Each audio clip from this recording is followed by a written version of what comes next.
Kami siap menjadi ASN yang kompeten. Sebagai aparatur sipil negara, kemampuan untuk terus belajar, berinovasi, dan beradaptasi adalah kunci dalam memberikan pelayanan terbaik kepada masyarakat.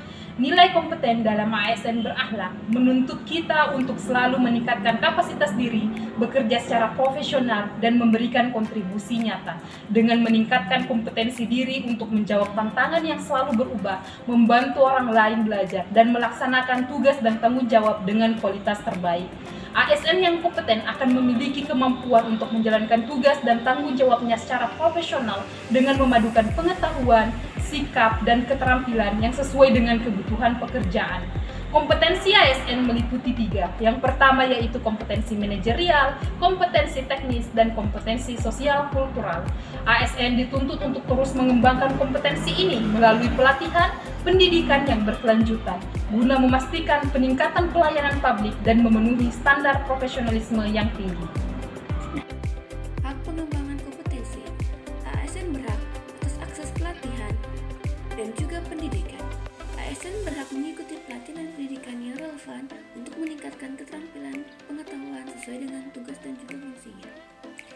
Dan berhak mendapatkan pengembangan karir. ASN memiliki hak untuk mendapatkan kesempatan dalam pengembangan karirnya yang adil, termasuk juga promosi, peningkatan jabatan berdasarkan kompetensi dan juga kinerjanya. Fasilitas dan sumber daya. ASN berhak mendapatkan fasilitas dan sumber daya yang memadai untuk mengikuti program pengembangan kompetensi seperti akses ke buku, kursus online, dan juga seminar. ASN memiliki penilaian kinerja yang transparan. ASN berhak mendapatkan penilaian kinerja yang transparan, objektif, yang menjadi dasar dalam pengembangan kompetensi dan juga pengembangan dalam promosi. Keterlibatan dalam program pengembangan. ASN berhak dilibatkan dalam perencanaan dan juga pengembangan program pelatihan yang sesuai dengan kebutuhan mereka dan organisasi. Dukungan dari atasan. ASN berhak mendapatkan dukungan dari atasan dalam bentuk bimbingan, mentoring, kesempatan untuk mengaplikasikan ilmu yang didapat di dalam pekerjaan. Keberagaman program pengembangan. ASN berhak mendapatkan berbagai pilihan program pengembangan kompetensi termasuk program yang berbasis online dan juga offline. Sebagai seorang ASN, pengembangan kompetensi merupakan salah satu kunci penting dalam menjalankan tugas dan tanggung jawab, baik dalam memberikan pelayanan publik yang berkualitas maupun dalam memberikan peran sebagai bagian dari birokrasi yang efektif. Kompetensi yang dimiliki seorang ASN mencakup keterampilan teknis, manajerial, dan sikap profesional yang mendukung kinerja secara optimal. Pendekatan pengembangan kompetensi ASN bertujuan untuk terus memberikan pembaruan dan meningkatkan kapasitas individu agar mampu beradaptasi dengan perubahan lingkungan, teknologi, dan kebutuhan masyarakat yang dinamis. Sebagai ASN dosen, pendekatan pengembangan kompetensi memiliki dimensi yang lebih khusus karena terkait dengan tugas utama dalam Tridharma perguruan tinggi, yaitu pendidikan, penelitian, dan pengabdian masyarakat. Kompetensi yang harus dimiliki dan dikembangkan oleh ASN dosen mencakup penguasaan akademik, pedagogi, penelitian, dan keterlibatan dalam masyarakat. Pendekatan pengembangan kompetensi dalam pendidikan dapat dilakukan melalui lanjut studi. Selain itu, seorang ASN juga dapat meningkatkan kompetensinya dengan mengikuti pelatihan-pelatihan baik klasikal maupun non-klasikal seperti seminar, kursus, penelitian, penataran, pelatihan jarak jauh, magang, dan lain sebagainya. Sebagai ASN yang berkompeten, seorang ASN harus memiliki sikap adaptif. Sikap adaptif seorang ASN harus menerima segala perubahan yang terjadi, baik teknologi, pengetahuan, ataupun hal-hal yang baru terkait dengan pekerjaan seorang ASN. Oleh karena itu, seorang ASN harus memiliki 3 paradigma pembelajaran. Yang pertama, learn, yang kedua, unlearn, dan yang ketiga adalah relearn. Mari kita bahas 3 paradigma pembelajaran yang harus dimiliki oleh ASN. Yang pertama adalah learn, di mana seorang ASN harus membuka terhadap wawasan, pengetahuan, dan teknologi yang baru.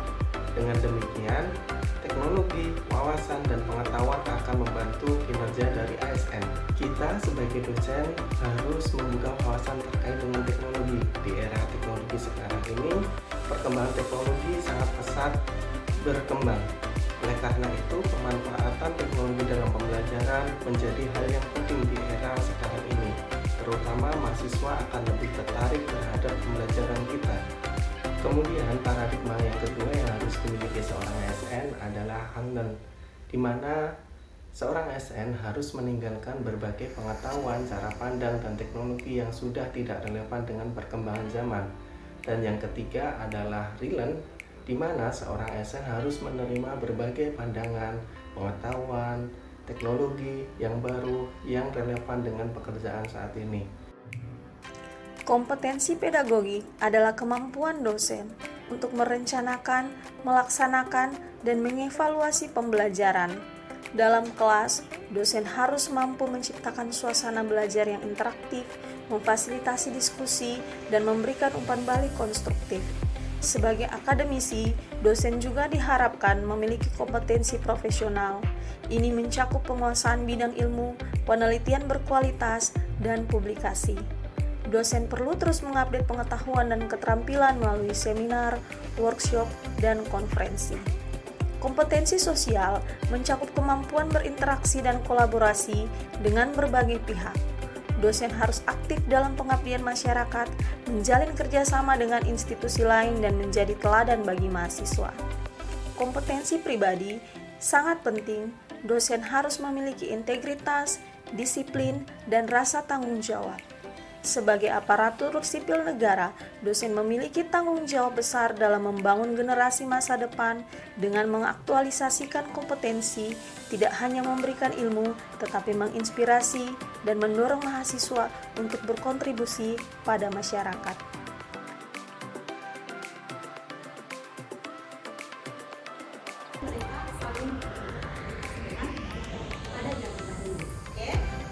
Kemudian beberapa uang pertama dalam bentuk uang kertas ini, jadi kenapa saya tidak tampilkan slide uang yang terbaru karena kalian pasti memiliki. Jadi yang saya memperlihatkan itu adalah uang dari tadi yang dari China, uang kertas yang pertama dari China. Oke, ini jadi bentuknya kayak semacam cek ya.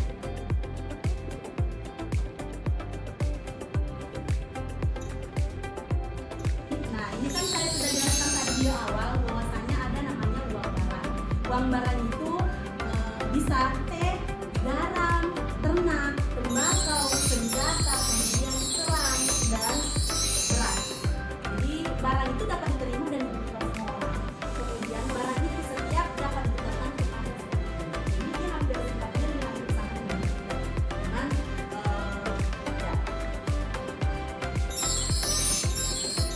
Ini kesulitan uang barang. Jadi kesulitan uang barang